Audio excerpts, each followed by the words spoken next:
प्रवास आहे लासोरे पाटील, आणि प्रवास भाऊ तिकिटावर असतो, वयमानावर नसतो. लक्षात, ज्याचं तिकीट जिथे संपतं तिथे त्या प्रवाशाला उतरावं लागतं. आजोबाच्या आधी नातवाचे तिकीट संपले ते अण्णासाहेबाला विचारा. एकुलता एक कन्हैयाचं, त्यांचा नातू एकुलता एक, मला वाटते 12 वर्षाचं वय असेल, 11.5.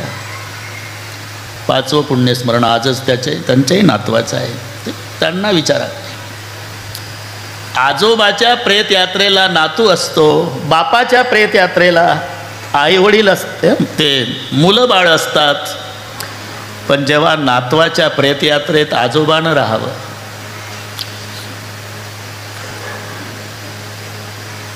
मुलाच्या प्रेत यात्रेत आईनं राहावं, हे दुःख दगडाला पाझर फोडणार. विठ्ठल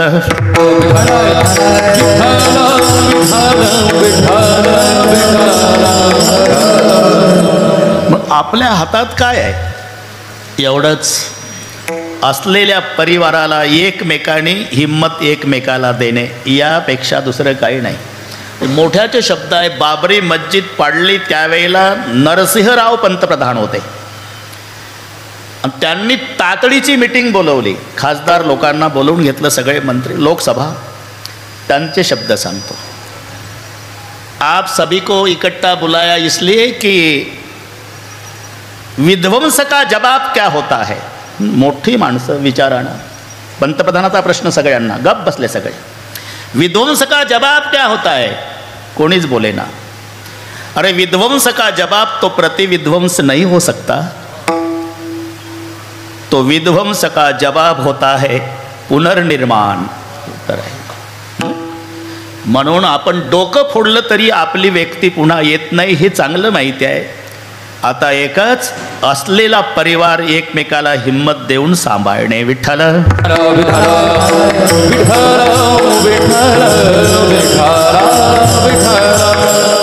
आणि हे कोणाला चुकलं हे सांगा.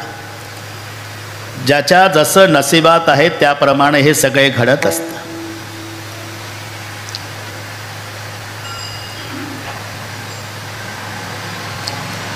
हरिश्चंद्राचे वैभव, हरिश्चंद्राचे वैभव, हरिश्चंद्राचे वैभव, हरिश्चंद्राचे वैभव. राज्य घोडे भाग्य सर्व, राज्य घोडे भाग्य सर्व, राज्य घोडे भाग्य सर्व, राज्य घोडे भाग्य सर्व. पुत्र पत्नी जीव, पुत्र पत्नी जीव, पुत्र पत्नी जीव, पुत्र पत्नी जीव. डोंबा घरी ओपियेले, डोंबा घरी ओपियेले, डोंबा घरी ओपियेले, डोंबा घरी ओपियेले. हरि तू निष्ठुर निर्गुण, हरि तू निष्ठुर निर्गुण, हरि तू निष्ठुर निर्गुण, हरि तू निष्ठुर निर्गुण, हरि तू निष्ठुर निर्गुण, हरि तू निष्ठुर निर्गुण, हरि तू निष्ठुर निर्गुण, हरि तू निष्ठुर निर्गुण.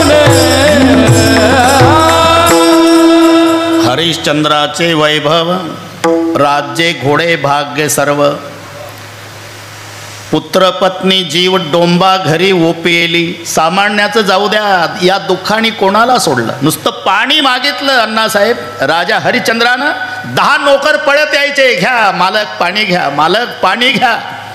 एवढं ऐश्वर्य भोगलेला राजा, पण जीवन इतकं बदललं, डोक्यावर माड घेऊन हरिश्चंद्र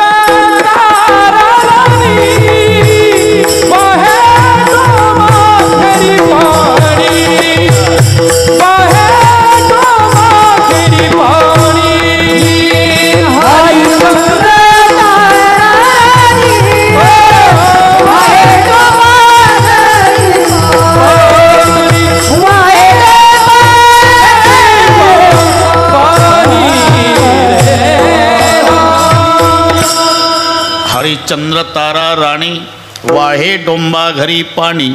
शिबिदतीची हरिचंद्र नरेसा सये धर्महित कोट कलैसा रंती देव बलिभूप सुजाना धर्म धरेऊस संकट नाना. सगळ्या महात्म्याने यादी दिलेली आहे. स्वप्नात दिलेलं राज्य रोहिदास जागृतीत खरं केलं. एका क्षणात सगळे सोडलं हरिश्चंद्रानं आणि प्रजेला नमस्कार केला.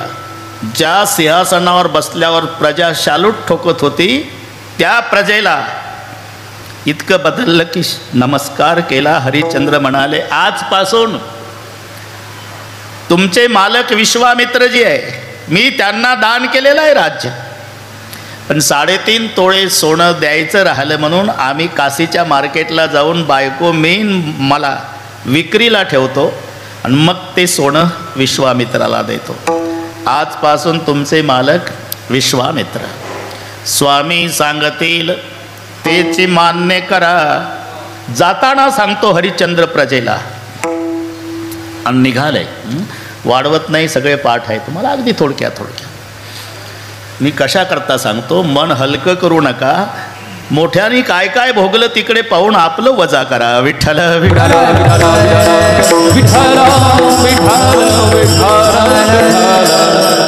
ज्या रस्त्याने राजा हरिश्चंद्र निघाला, विश्वामित्र हा प्रतिसृष्टी निर्माता असल्यामुळे सूर्याला आदेश, आदित्यासी तेव्हा सांगे विश्वामित्र.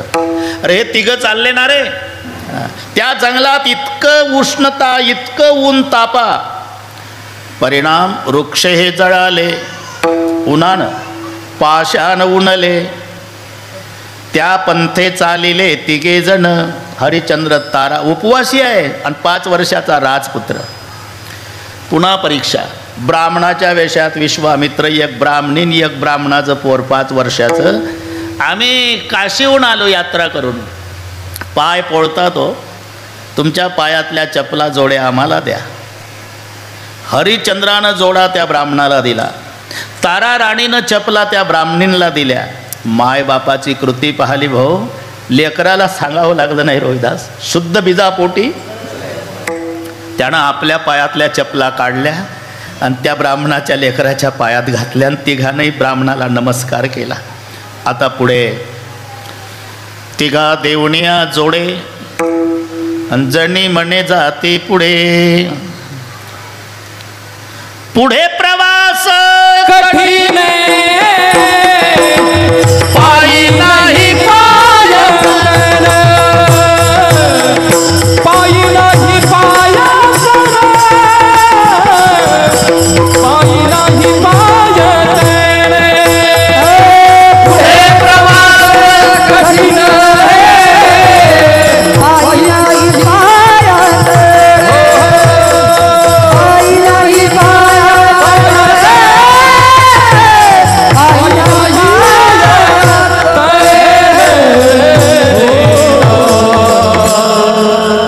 पुढे प्रवास कठीण, पायाला फोडं आले, फोडं फुटले, पाय रक्ताळले.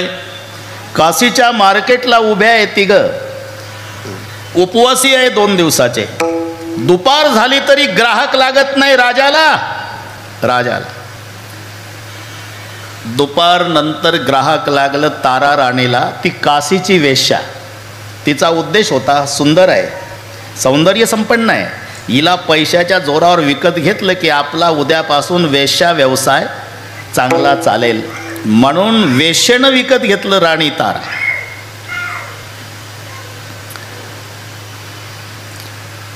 तारा राणीला विकत घेऊन वेश्या निघणार.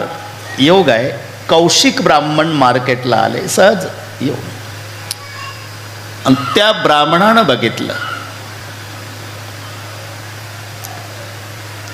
अरे पण ब्राह्मण मंडळीनं जेवणं केली. आग्रह करू करू ब्राह्मणाला जेवू घालणारी ही ब्राह्मणाची अन्नपूर्णा आज विकली बाजारात. तारा थांबली. तुला जिनं विकत घेतलं बेटा ती काशीची वेश्या आहे. उद्यापासून तुझा वेश्या व्यवसायासाठी वापर होणार आहे. बापाच्या गळ्याला मुलीनं बिलगावं तशी बिलगली, रडू लागली. जन्मात हे पाप केलं नाही बाबा, नव्हे ऐसा धर्म आमुचाजी स्वामी. मला सोडवा. ब्राह्मणानं ते मोल वापस केलं वेश्येचं, तारा राणीला विकत घेतलं आणि सांगितलं, बेटा मला मुलगी नाही, तू माझी धर्मकन्या, मी तुझा धर्मबाप, पण माझ्याकडे ब्राह्मण मंडळी जेवायला येतात, त्यांच्यासाठी स्वयंपाक करायचा बेटा, आनंदानं करील महाराज. घेऊन निघाला तारा राणीला. आता 5 वर्षाच्या लेकराला काय माहिती मार्केटला कशासाठी उभा आहे. आईच्या मागं बाळ जातं ना, ते मागं लागलं. 5 वर्षाचं धावला बाप हरिश्चंद्र, धरला रोहिदास. मार्केटचे लोक पाहत होते, कुठं चालला रे. आई चालली ना बाबा, हरिश्चंद्राच्या डोळ्याला धारा लागल्या. जाऊ दे बेटा. का? तिला विकलंय. म्हणजे आपण विक्रीला उभे आहो बेटा. तुझ्या आईला ग्राहक लागलं, अजून बाप लेकाला ग्राहक नाही. आई विकली बाबा. हो बेटा. मग आता माझी ना आईची भेट कधी होईल बाबा? कदाचित या जन्मी होणारही नाही. मग माझ्यावर विश्वास ठेवा बाबा, मी आईच्या मागे लागून जात नाही. मग घेऊन या येतो मातेचे दर्शन. 5 वर्षाचं एकदा आईच्या पाया पडून येऊ द्या बाबा. हे त्या लेकराचं ऐकलं आणि बाजारातले लोकच रडायला लागले भाऊ. आणि त्यांनी विनंती केली, ब्राह्मण काका काय नका करू आता माये बाळा, नका करू आता माय बाळा, नका करू आता माये बाळा तुटे.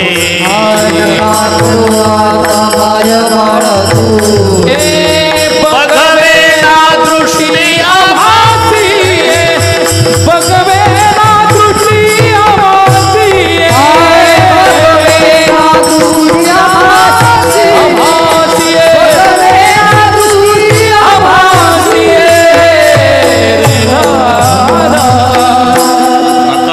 आता माय बाळा तुटे, बघवेना दृष्टी आम्हासी. हे याही मुलाला विकत घ्यावं काका. मायलेक एका ठिकाणी राहतील म्हणून त्यालाही विकत घेतलं. त्याला सांगितलं, बेटा तुझ्याकडे दुर्वा फुलं आणायचं काम, तिला स्वयंपाकाचं दिलं. हरिश्चंद्राला डोंब ग्राहक लागलं रोहिदास. त्याला 2 बायका होत्या. घरी नेल्यावर ते कृश झाला होता, राजा उपवासी होता. त्या बायकाच रागावल्या, कशाला आणलं हे टीबीचं पेशंट. कृष्ण कुमार आणला कासया, द्रव्य काय वाया जात होते, द्रव्य काय वाया जात होते. कृष्ण कुमार आणला कासया, द्रव्य काय वाया जात होते, द्रव्य काय वाया जात होते.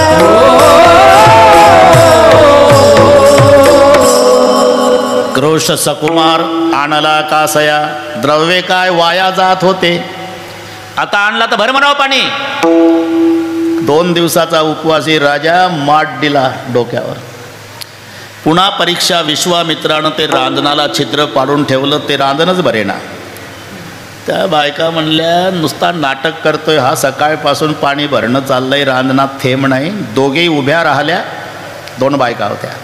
जसा माठ घेऊन हरिश्चंद्र आला, दोघीनं एकाच वेळी कानाखाली ठेवून दिली. माठासहित पाडला राजा. ज्याला दरबार लटलट कापत होता त्याचं सांगतोय, ताडिते तयासी डोंबाच्या कामिनी. हे घरी काम करण्याच्या लायकीचं नाही. बायका म्हणल्या, दुसरी ड्युटी द्या याला. तिथून बदल झाला. स्मशान. डोंबा घरी वाहे पाणी, तेही बरोबर आहे, आणि ड्युटीत बदल झाल्यावर स्मशानाची राखण. हे इतिहास नीट ऐकून घ्या. विठ्ठल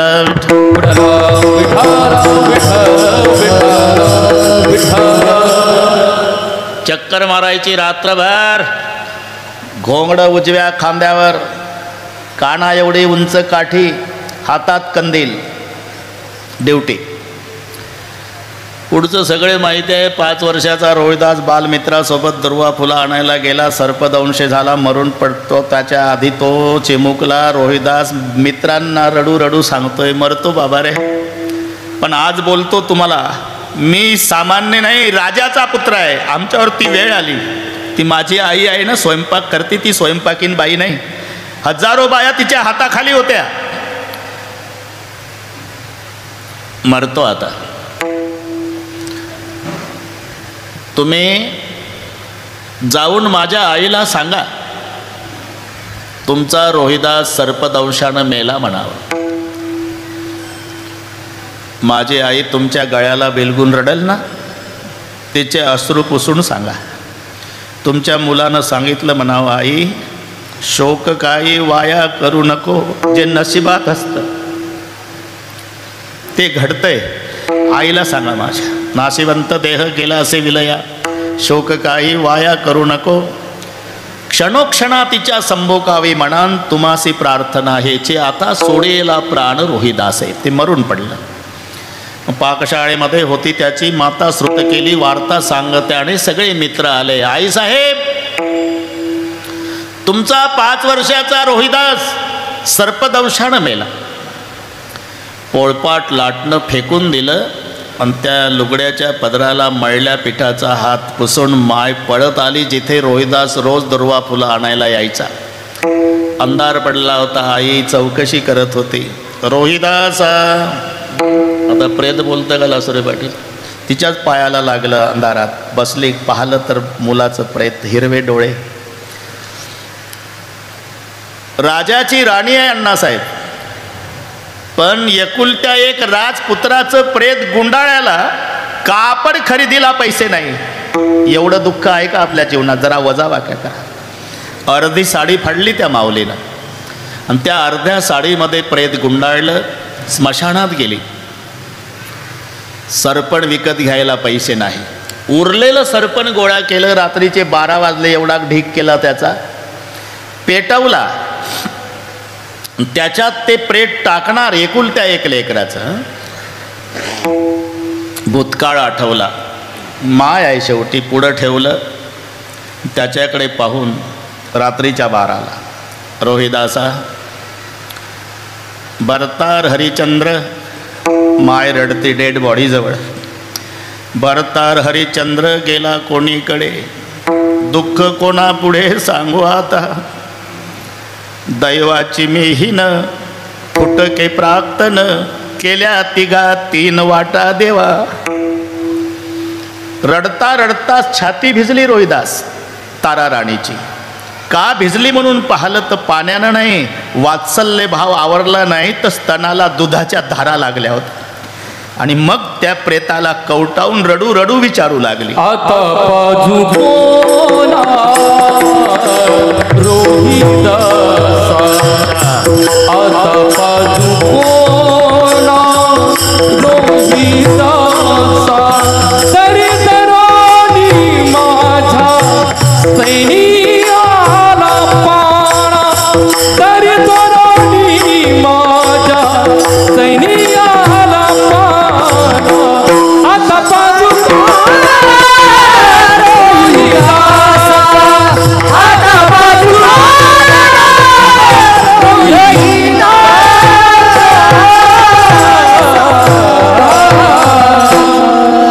तर तरुणी माझ्या स्तनियाला पाणा, आता पाजू कोणा रोहिदासा. उचललं, चितेत टाकणार हातातच प्रेत होतं. कंदीलवाला आला. अंधारातून आवाज, खबरदार. हातावरच. नवरा बायकोची भेट इथे झाली आज रात्री 12ला स्मशानात. कोण आहे? मी सांगणार होती, ते सांगणार होती. हरिचंद्राची राणी तारा आहे. पण वीज चमकली भाऊ, आणि विजेच्या प्रकाशात राजानं ओळखली राणी, राणीनं ओळखला राजा. पहिली भेट मार्केटला विक्री झाल्यानंतर इथे. प्रेत ठेवलं, पळत धावली. पाया पडायला तर हरिचंद्र सरला मागा. रुको तारा, पैर मत पडो. जमदार का सेवक को स्मशान में ड्यूटी करता हुआ मंगल वेश वाला, अगर पैर पड़ोगी तो तुझे नहाना पड़ेगा, पाप लगेगा. ये कौन बच्चा है? बोल गए क्या महाराज, आपका इकलौता बेटा रोहिदास. क्या हुआ? मर गया. तो मैं क्या कर सकता हूँ? इतनी दया करो महाराज, जलाने के लिए इजाज़त दो. देख तारा, मेरा नियम है, जिस दिन मुर्दा जलता है 2 चीज़ें मिलती है, 1.25 सेर खिचड़ी, 1.25 गज कपड़ा. 3 पत्थर लगा के खिचड़ी पका के खाता हूँ. कपड़ा मालिक को जाता है, खिचड़ी मुझे. तू बोलती ना मेरा बेटा है, हाँ, तो मैं भूखा रह सकता हूँ. बेटे के लिए बाप खिचड़ी नहीं लूँगा. लेकिन 1.25 गज कपडा मालिक के लिए देना ही पडेगा. राहिलेली अर्धी साडी फाडायला लागली. एवढ्यात विश्वामित्र प्रगट झाले. थांबा, तुमची परीक्षा घेतली, मी प्रसन्न आहे, काय पाहिजे ते मागा. तुम्ही प्रसन्न आहे का बाबा? धन दौलत नको, एक मागणी आहे, इथून पुढे चंद्र सूर्य असेपर्यंत आमची जेवढी परीक्षा घेतली एवढी कोणाची घेऊ नका, बस एवढीच मागणी. मी का सांगतो? एवढं दुःख तारा राणी तरी तिनं रॉकेल वतलं नाही. हरिश्चंद्रानं रोगोर घेतलं नाही. त्यांच्या मानाने एक नया पैसा दुःख आपल्या जीवनात नाही. सुख आणि दुःख याचं मिलन म्हणजे जीवन आहे. हे प्रसंग येत असतात. आता कितीही आठवणी काढल्या तरी आपली व्यक्ती येत नाही. प्रियाताई, आता हे 2 लेकरं सांभाळायचे, ही जबाबदारी तुमच्यावर आहे. मोठ्या मोठ्यावर त्यागातून मोठे झाले खूप मोठे लोक.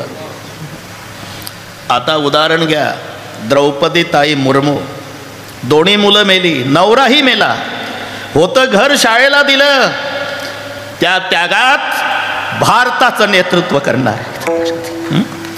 कोणाला सोडलं? म्हणून हिम्मत सोडायची नाही. विठ्ठल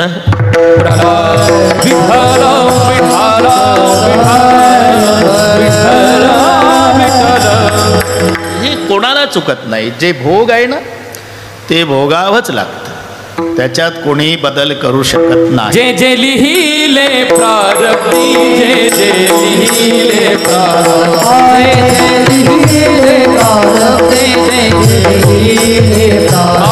ते ना चुके कर्म कधी, ते ना चुके कर्म, ना चुके कर्म कधी, ते ना चुके कर्म. ओ होणारा सारखी बुद्धी कर्म रेखा टळेना, होणारा सारखी बुद्धी कर्म रेखा टळेना. नकळे पुढीला होणार, नकळे पुढीला होणार, नकळे पुढीला होणार, नकळे पुढीला होणार, नकळे पुढीला होणार, नकळे पुढीला होणार, नकळे पुढीला होणार, नकळे पुढीला होणार. जे जे लिहिले प्रारब्धी ते न चुके कर्म कधी, होणारा सारखी बुद्धी कर्मरेखा टळेना. नामा म्हणे कर्मरेखा देवादिका चुकेना, देवादिका चुकेना, पण त्याच्यात परिवर्तन करण्याची क्षमता देवात नाही पण देवाच्या कृपेत आहे. जगामध्ये सर्वश्रेष्ठ जर काय असेल तर कृपा. कृपेपेक्षा कोणी श्रेष्ठ नाही. छाया तू बडी घणी, तू जसं बडवू नको होय. कृपा ज्याच्यावर झाली ते हनुमानजी, ज्याने कृपा केली ते श्रीरामजी. फरक लक्षात घ्या. कृपा करणारा राम पुलावून गेला चालत चालत, ज्याच्यावर कृपा झाली तो हनुमान एका उडीत गेला लंकेत. म्हणून जगामध्ये सर्वात श्रेष्ठ कृपा आहे. परमेश्वरात जे ताकद नाही ते परमेश्वराच्या कृपेत आहे. जरी प्रारब्ध भोगावं लागत असलं तरी जर त्याची कृपा झाली, हरी कृपे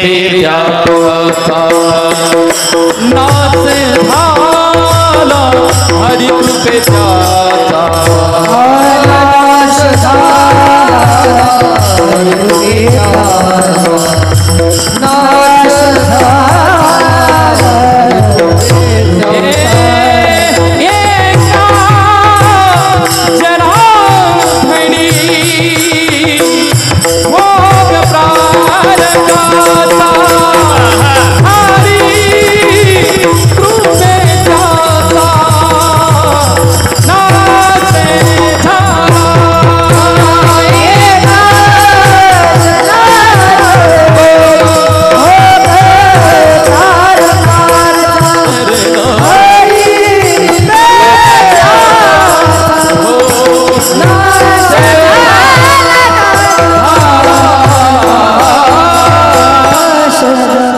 जनार्दनी भोग प्रारब्धाचा, पण हरी कृपे त्याचा. हरीमध्ये ताकद नाही पण हरीच्या कृपेत आहे. सगळे दृष्टांत पाठ झाले तुम्हाला. सुदामा ब्राह्मण दुःखे दारिद्र्य पिढीला आणि गेला 11:08 द्वारका. रडू रडू भेट झाली दोघांची. सुदाम जे हम तुम मित्र है बालकपन के, अब तुम दूर बसे सुदाम जी को देखत श्याम हसे. ते कडकडून मिठी मारली.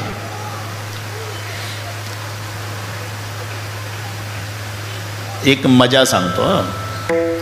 ते सर्व झाल्यावर मित्र एकांतात बसले ना, दोघच होते. जुन्या गोष्टी निघाल्या. सुदाम्या, मग ती एकेरी भाषेत चालते. काय रे किशन्या, अरे का तुझ्यावर माझं केवढं प्रेम रे. तुला आठवतं का रे? काय गुरु मातेनं सरपण आणायला पाठवलं, आठवतं ना देवा? एकांतातली चर्चा सांगतो. अरे तुझ्या पायात काटा भरला होता रे सुदाम्या,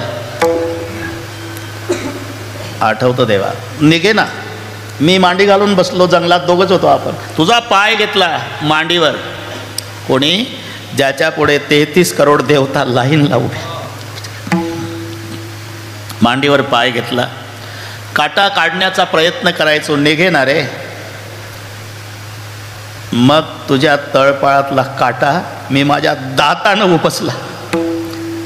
रक्ताची धार लागली होती, तळपाय रक्तानं भिजला. आठवतं? हो देवा. ऐसे विहाल विहाई न सोपग कंटक झाल गडे पोणी जोये. आठवण जुनी, आठवतं. मग एक विचारू का? योग्याच्या ध्यानाला न येणारा हा भगवान तुझ्या तळपाळातला काटा दातानं उपसतो. एवढं जर तुझ्यावर प्रेम आहे सुदाम्या, तर इतके दिवस दारिद्र्यात का काढले रे? हाय महादुःख पाय सखा तुम आय इतैने किते दिन खोये. हे शब्द देवाचे आहे. आणि का रे? एवढं एकमेकावर आपलं प्रेम आहे. विठ्ठल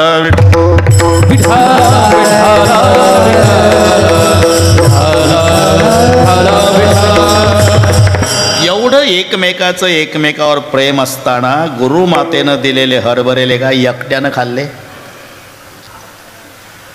तुम्हाला वाटतं का देवा हा सुदाम्या बैमान होईल? पण खाल्ले ना तू एकट्यानं. हो. का रे? आज सांगतो. रात्रीचे 12 वाजले होते देवा. आपण सगळे सांदीपणी गुरुच्या आश्रमात होतो. त्याच जंगलात एका ब्राह्मणींचं मोडकं झोपडं होतं. तिचा नवरा मेला होता, तिला 2 लेकरं होते. ते इकडून तिकडून आणायची, उष्ण पासणं काय ते भीक मागून लेकरं जगवायची.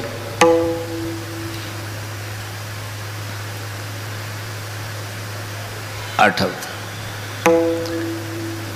एक दिवस काही मिळालं नाही, एका शेतकऱ्याकडून तिनं हरभरे आणले.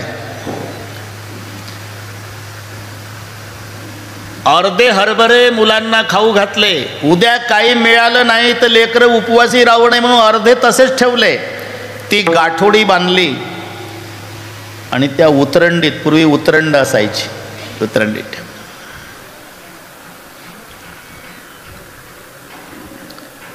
चोर रात्रीच्या आले त्या ब्राह्मणींच्या घरी. उतरंडीमध्ये ती गाठोडी सापडली त्यांना. रोहिदास, दागिन्याचे मणीन हरभऱ्याचे दाणे सारखे असतात. चोरट्याने डोकं चालवलं.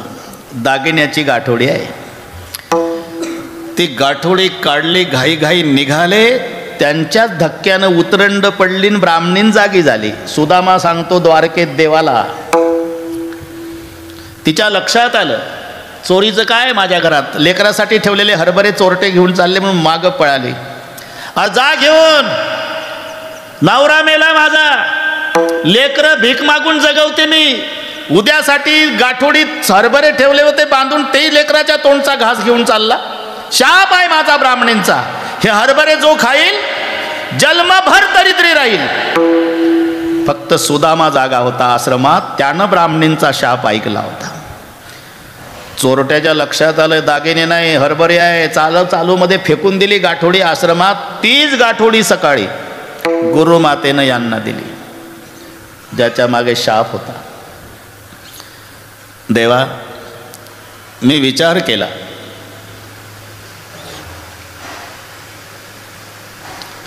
ब्राह्मणींचा शाप आहे, जो हरभरे खाईल तो जन्मभर दरिद्री राहील.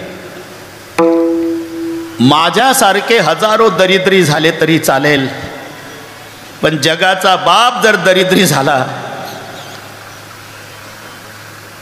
तर आमच्यासारख्या दारिद्र्यांचा कोण सांभाळ करेल. म्हणून सगळे हरभरे मी खाल्ले देवा. मग देवाचं रडणं सुरू झालं. आणि जेव्हा सुदामजीच्या कपाळावर कुंकुम तिलक केला, 4 बोटं वर होती अंगठा खाली, पण असा हात फिरवला, मोठ्याच्या कृतीत मोठा अर्थ आहे. कारण सुदामजीच्या कपाळावर विधी लिखित होतं, श्री क्षय. श्री म्हणजे लक्ष्मी, क्षय म्हणजे नाश. देवानं असं केलं म्हणजे श्री क्षयचा यक्षश्री केला. मराठी लक्षात घ्या, श्री म्हणजे लक्ष्मी, क्षय म्हणजे नाश, आणि त्याचं उलट केलं अक्षर. यक्षश्रीचा अर्थ धनवान. परिणाम इकडे सुदामपुरी सोन्याची झाली. हरिकृपे त्याचा नाश झाला. हरिकृपे त्याचा नाश झाला. एका जनार्दनी भोग प्रारब्ध. एका जनार्दनी भोग प्रारब्ध. एका जनार्दनी भोग प्रारब्ध. एका जनार्दनी भोग प्रारब्ध. हरिकृपे त्याचा नाश झाला. त्याचा नाश झाला. हरिकृपे त्याचा नाश झाला. हे सामर्थ्य भगवंताच्या नामचिंतनात असल्यामुळे स्मरण, चिंतन आणि चिंता. स्मरण भूतकाळाचं असते, चिंतन वर्तमानाचं असते, चिंता कधी भविष्याची. त्याच्यात बदल नाही. स्मरण, माणूस दारापुढे बसला की डोक्याला हात लावून, नाही तर प्रसन्नतेनं. कसं होतं, कसं झालं. काहीचे बाथरूम एवढाले घरं होते, त्या घरा एवढाले बाथरूम आहे आता. पदर फाटेपर्यंत दिलं देवानं. हे स्मरण होतं का नाही मागचं. याला म्हणतात स्मरण. हे भूतकाळाचं आहे. चिंतन वर्तमानाचं असते. काही माणसं घाईघाई कीर्तनाला येतात, त्यांच्या लक्षात येतं की कुलूप लावलं होतं पण ओढून बघितलं नाही, कधी लागतं कधी लागत नाही, लागलं असेल का नाही, लागलं असेल का नाही, बसतं कीर्तनाला आणि झटके घरच्या कुलपाला. हे चिंतन चालू आहे वर्तमानाचं. स्मरण आहे भूतकाळाचं. पण चिंता भविष्याची असते. दिवसभर कबाड कष्ट करून जेवण झालं, अंथरून पांघरून डोकं उशीवर टेकलं की सुरू होते. तिला म्हणतात चिंता. घाटेवरी पडता चिंता व्यापे तळमळी. घाटेवरी पडता चिंता व्यापी तळमळी. घाटेवरी पडता चिंता व्यापी तळमळी. घाटेवरी पडता चिंता व्यापी तळमळी. ओ हरी कथा ऐकता ऐकता निद्रे नागविले तत्वता. निद्रे नागविले तत्वता. घाटेवरी पडता चिंता व्यापी तळमळी. घाटेवरी पडता चिंता व्यापी तळमळी. घाटेवरी पडता चिंता व्यापी तळमळी. घाटेवरी पडता चिंता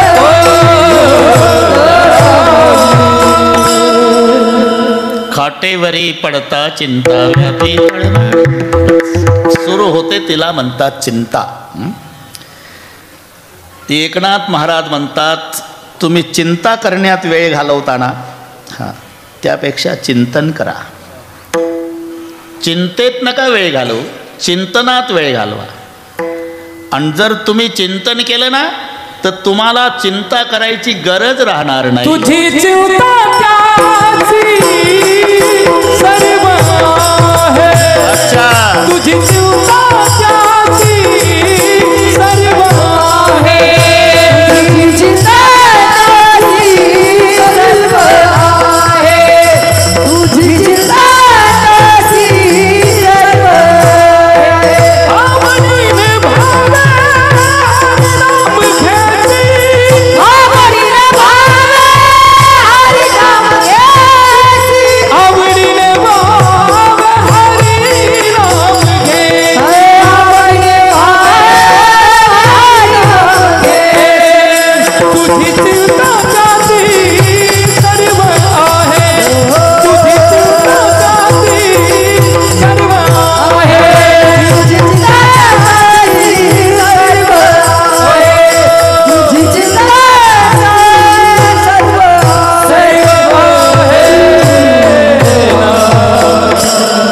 तुझी चिंता त्यासी सर्व आहे.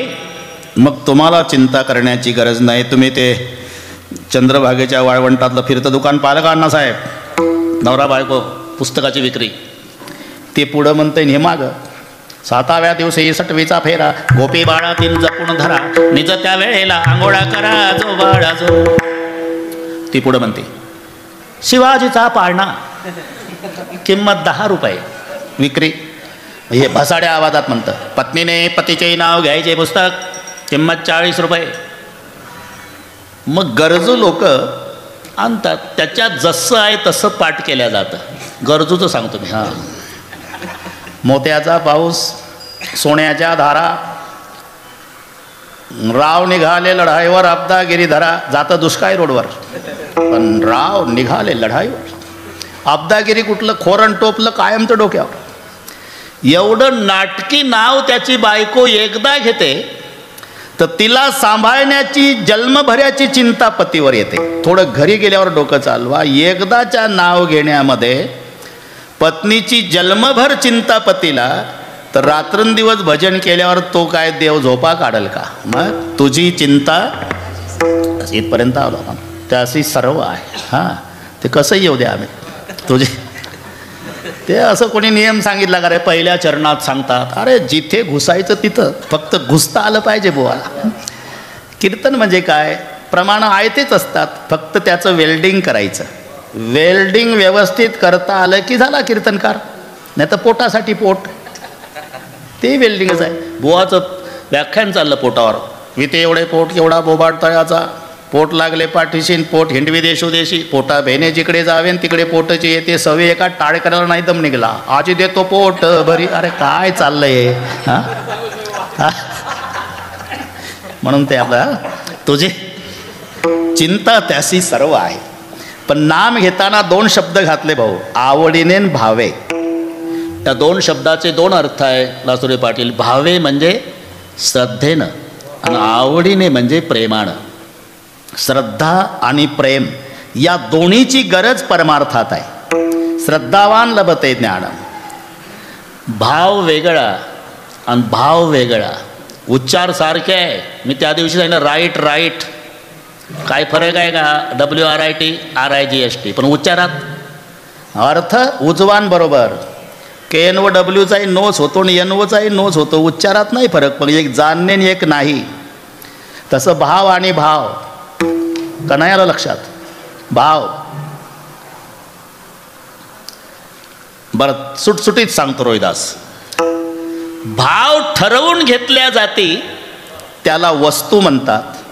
भाव ठेवून स्वीकारला जातो त्याला प्रसाद म्हणतात. विठ्ठल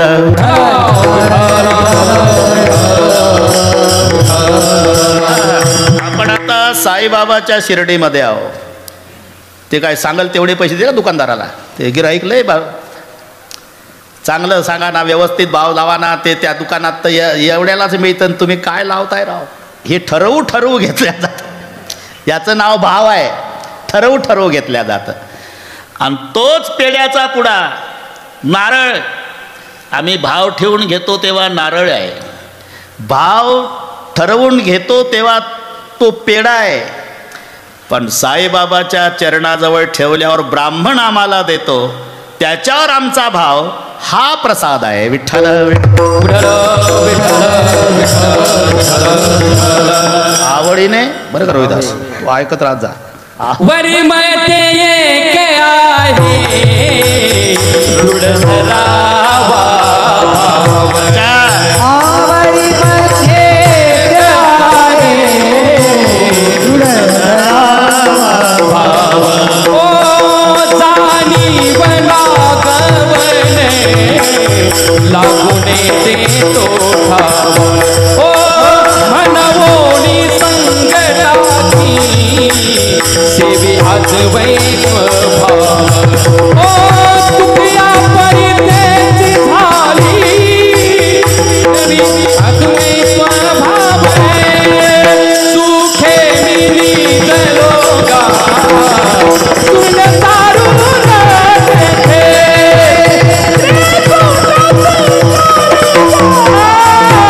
दानवीर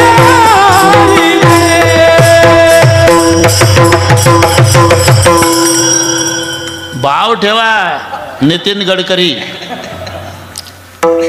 त्याचं नाव नितीन आहे.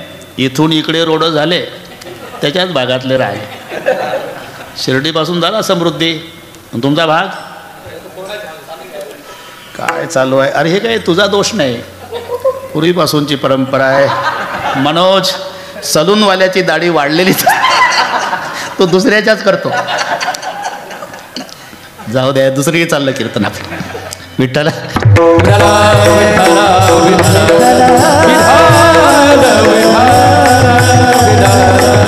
भाव बरं का ते भाव, आवडीने भावे, प्रेमाने आणि श्रद्धेने हरिनाम घेसी. मग चिंता करायची गरज नाही, तुझी चिंता त्याशी सर्व आहे. मग काय होईल त्या बाबतीत मनाला फारसं लावून घेऊ नको. नाही तर ते खलवाटो, बरं संस्कृतमध्ये आहे, मराठीत सांगतो. मला काही फारसं येतं असं नाही, पण ते येऊन जातं पुढं. सांगू का? होच म्हणणार आहे ते. खलवाटो दिवसे स्वरस्य किरणै संतापितो मस्तके वाचन देशमना तपंविधी वशात बिल्वस्य मूलं गतः तत्राप्यासु महाफलेन पतता भग्नं सस्यद शिरः प्रायो गच्छति यत्र भागरहित तत्रास पदांभाजनम. कळलं ना? हो म्हणत जा, बस हो म्हणाला काय हरकत आहे. आता मराठीत तो दृष्टांत आहे खलवाटो. खलवाटोचा अर्थ मराठीत टक्कल पडलेला. जमल ना? आता टोपी घातली होती पण तिथंच टोपी फाटलेली, जिथे टक्कल तिथं. दुपारी निघला 2 वाजता महिना वैशाखचा. खलवाटो दिवसे स्वरस्य किरणै संतापितो मस्तके. डोकं तापलं, ते टक्कल होतं तिथंच टोपी फाटली होती. आणि 2 वाजताचं ऊन वैशाख महिन्यातलं. संतापितो मस्तके. कुठेतरी झाडाच्या सावलीत बसावं. वा छंदे शमणा तपम विधिवशात बिल्वस्य मूलम गतः. रस्त्याच्या काठाला अण्णासाहेब बेलाचं झाड होतं.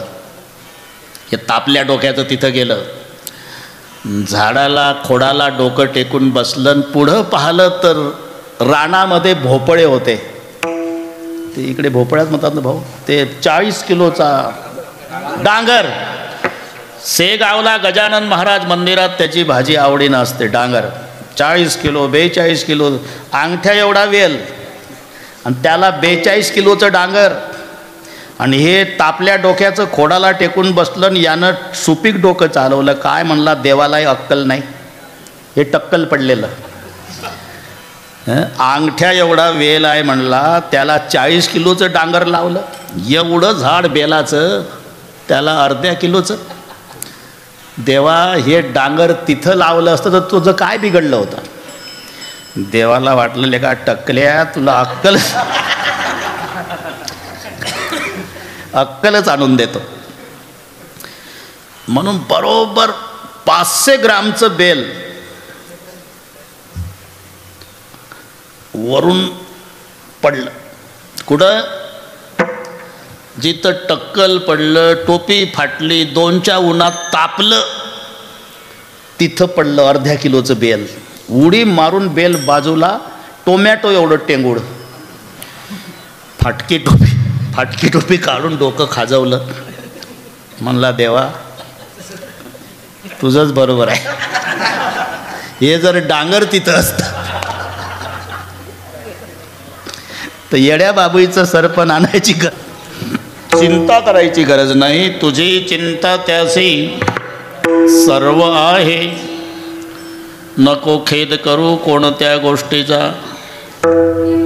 त्याला सगळे कळतं रे नितीन. पती लक्ष्मीचा जाण. ज्यानं चोच दिली त्यांनी चारा दिला, ही सगळ्याला म्हण पाठ आहे. दुसरं एक प्रमाण आहे. तुझ की रोटी तुझको ढूंढे दिल में लखो आराम. खाने वाले का लिखा होता है दाने दाने परिणाम. हो, दाणे दाणे परिणाम. नाही तर तुमचे अनुभव आहे, पंगत धरलेली असते पण एवढ्यात 2 VIP आलेले असतात. मग अण्णासाहेब म्हणतात, आपण मागच्या पंक्तीला बसू, तुम्ही उठा मी उठतो. हे 2 VIP आले ना, लाळ घोटून तयार होते हे जेवणारे दोघं. पुंडलिक वर्धाच्या वेळेला ते आले VIP आणि हे उठले. ते राहत्याहून आले, हे 10ला चालते कीर्तनाला. वाढूनही झालं होतं, पुंडलिक वर्धाच्या वेळेला उठावं लागलं का? ते राहत्याहून आले, त्यांचं नाव तिथं होतं, तुमचं नव्हतं म्हणून उठावं लागलं. तुझे की रोटी तुझे को ढूंढे, दिल में रखो आराम, खाने वाले का लिखा होता है दाणे दाणे परिणाम. त्याच्या इतकी काळजी कोणी घेत नाही. जब दात न थे तब दूध दियो, जब दात आए तो को अन्न देते हैं. तू ही नाम कारण सभी काज तारण, धरो उसका धारण निवारण करेगा. न था दात वाको दिया दूध माको, खबर है खुदा को सबर वो मरेगा. तेरा ढूंढ सेना मिटा दिल का कीना, जिन्हें पेट देना वो आपे भरेगा. मुराकम कहे जो मुकद्दर के अंदर, जिन्हें टाक मारा न टारा डरेगा. कळलं नाही पण गोड वाटलं तुम्हाला, काही का असे ना. तूही नाम कारण सबे काज तारण. बरं का शहाणे, आम्ही जास्त शहाणे म्हणायचो त्यांना, आपलं त्यांचे चिरंजीव. गणेश कारखान्याला लहान होता, म्हटलं का रे कसं काय, आपल्या गणेशनगरला जास्त शहाणे कोण आहे? म्हणे मी न माझे पप्पा. कसं काय? आमचं आडनाव शहाणे, त्याचं एवढंच होतं आम्ही दोघं. ते काही काही पोरंलाही हुशार असतात. ते तिथे मणेगावला एक कोले गुरुजी म्हणून, त्यांचा मुलगा काय 4वी 5वीला होता. मी विचारायचो तेव्हाची गोष्ट, तुमच्या वर्गात जास्त हुशार कोण आहे? ते म्हणले गुरुजी. कसं काय? म्हणले हुशार असल्याशिवाय शिकवतात का आम्हाला? सांगा काय बोलावं त्यांच्या पुढं. तसं हे शहाणे विठ्ठल.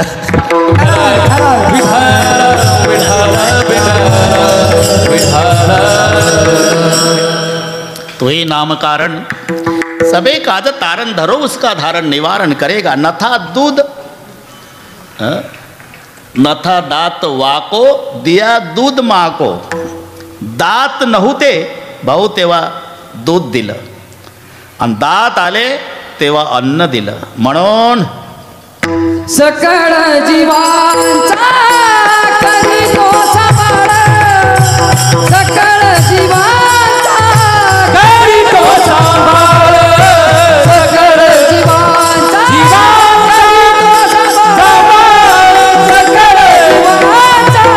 करीतो सांभाळ, सकळ जीवांचा करीतो सकळ जीवांचा करीतो सांभाळ, सकळ जीवांचा करीतो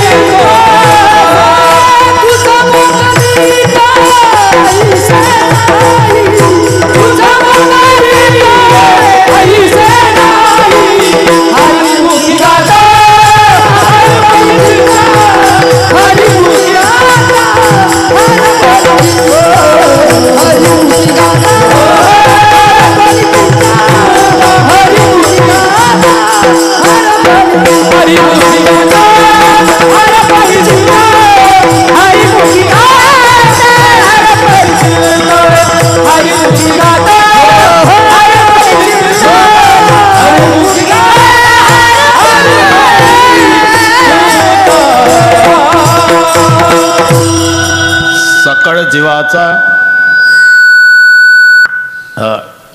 झाली का रे वेळ जेवणाची? सकाळी जीवाचा करीतो सांभाळ, काळजी करू आहे, तयार आहे ते. सर्वाला जेव घाललं तर तुला थोडं सोडणार आहे, तुझं मोकलेलं आहे. साऊंडवाला असला तरी तुझाही नंबर जेवणात आहे. सकाळी जीवाचा करीतो सांभाळ, तुझं मोकलेलं आहे नाही. ते सर्वांना दृष्टांत माहिती आहे. दगड फोडायचं काम चाललेलं, काळा पाषाण होता, डोक्या एवढा उंचन फोडणं चालला होता. 3 दिवसांनी यश आलं. छत्रपती शिवराय चकित झाले. दगड फुटल्यानंतर मध्यभागी एक जिवंत बेंडूक होता आणि तो उडी मारून बाहेर आला. अरे काळा पाषाणात हा बेंडूक जिवंत कसा? तयामुखी चारा कोण घाली, त्याशिवाय जिवंत आहे का? सकाळी जीवाचा. आता भजन न करणारा बेंडूक जर त्याला देव उपवाशी राहू देत नाही ले का, तुम्ही हरी हरी म्हटल्यावर तुझं मोकलील ऐसे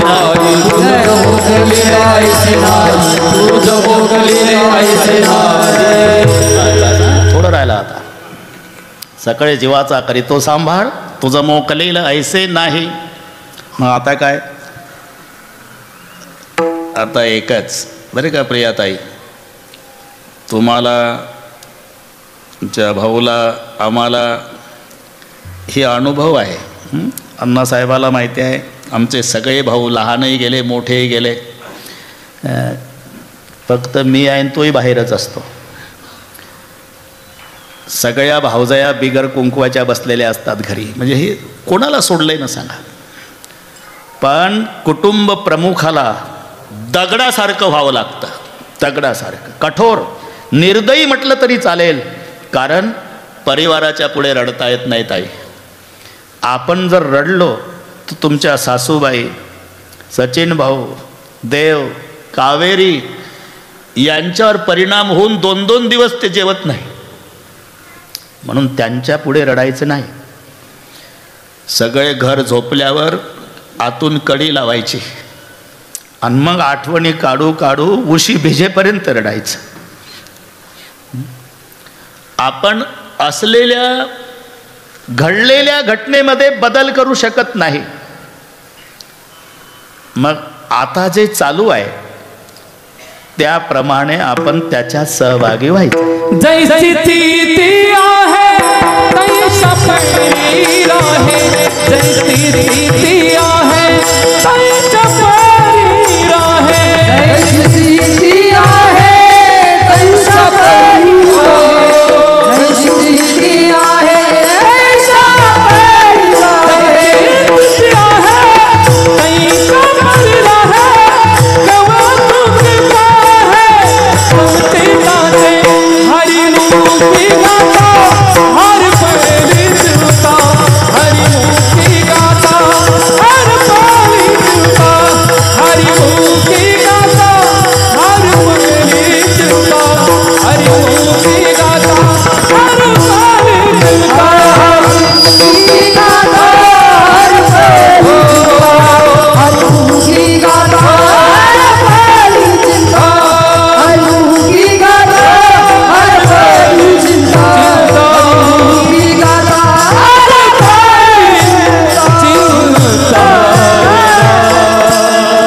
जैसी स्थिती आहे तैशा परी राहे.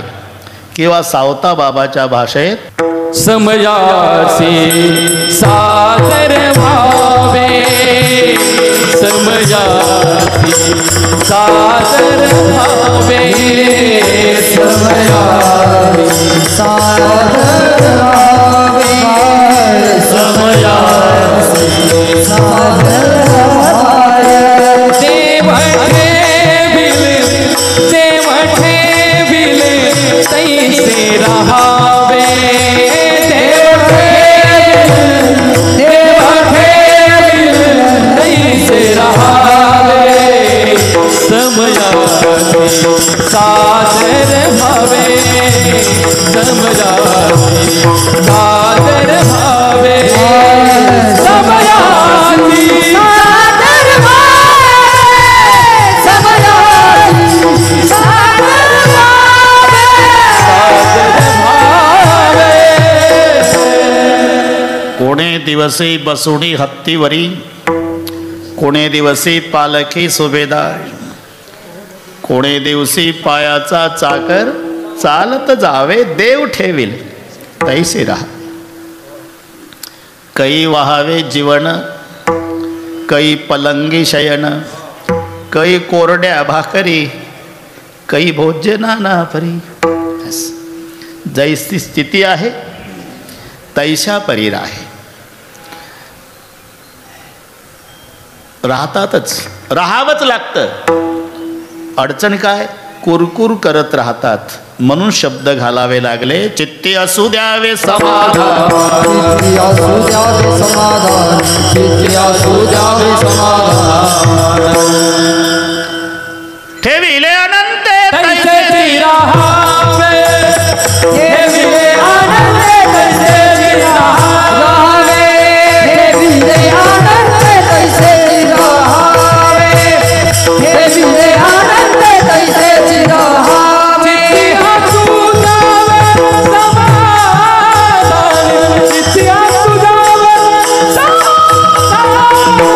ठेविले आनंद तैसेची राहावे ठेविले ठेविले आनंद तैसेची राहावे चित्ती हसू जावे समाधान चित्ती हसू जावे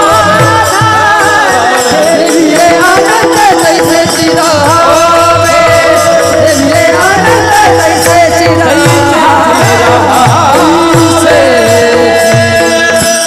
ठेविले अनंते तैसेची राहावे अल्लाह रखेगा वैसा भी रहना रे मौला रखेगा वैसा है अल्लाह रखेगा वैसा भी रहना रे मौला रखेगा वैसा भी अल्लाह रखेगा वैसा भी रहे अल्लाह रखेगा वैसा भी मौला रखेगा वैसा भी रहे अल्लाह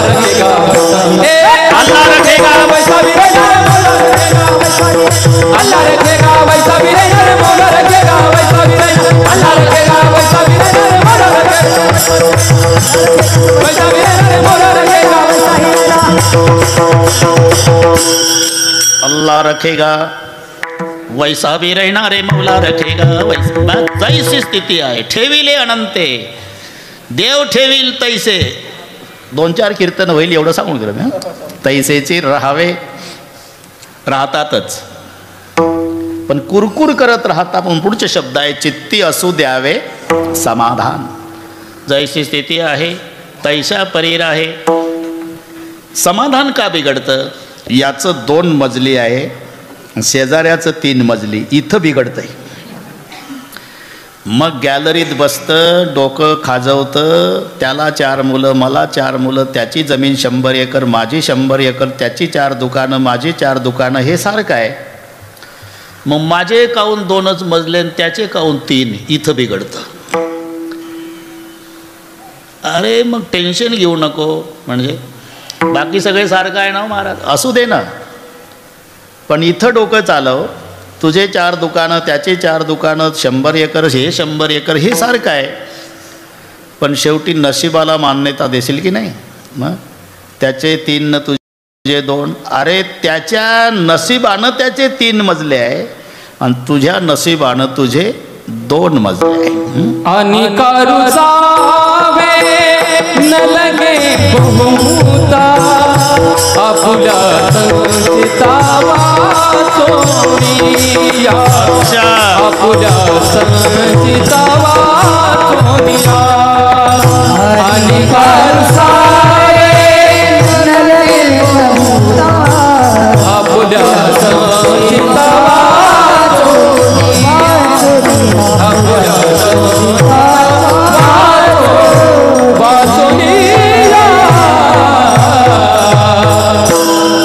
रुसावे न लगे बहुता आपुल्या संचिता व्यवसाय निमित्ताला आहे पण फळ देत असे याची 10 एकर द्राक्षाची बाग त्याची 10 एकर द्राक्षाची बाग मुगाच्या दाण्या एवढाले मणी झाले दोघांनी हिशोब केला 1 कोटीला मरण नाही खुश आहे शेतकरी 1 कोटी होणार 10 एकर द्राक्ष तोही म्हणतो 1 कोटी होणार हिशोब ठरला होणारच पण हे घाईघाईत गड्याला सांगून गेलं फवारणी कर 10 एकरात मालक येईपर्यंत गड्यानं तणनाशक मारून ठेवलं द्राक्षावर 50 लाख जवळून भरले यानं त्याचे 1च कोटी झाले त्याच्या नशिबानं त्याचे 1 कोटी झाले आणि याच्या दुर्दैवानं याचे 50 लाख गेले व्यवसाय निमित्त फळ देत असे संचित मग माझे का 2 मजले आणि त्याचे का 3 तुझ्या संचितानं तुझे 2 मजले आहे त्याच्या संचितानं त्याचे 3 मजले आहे रुसू नको कौतुक तू पाहे संचित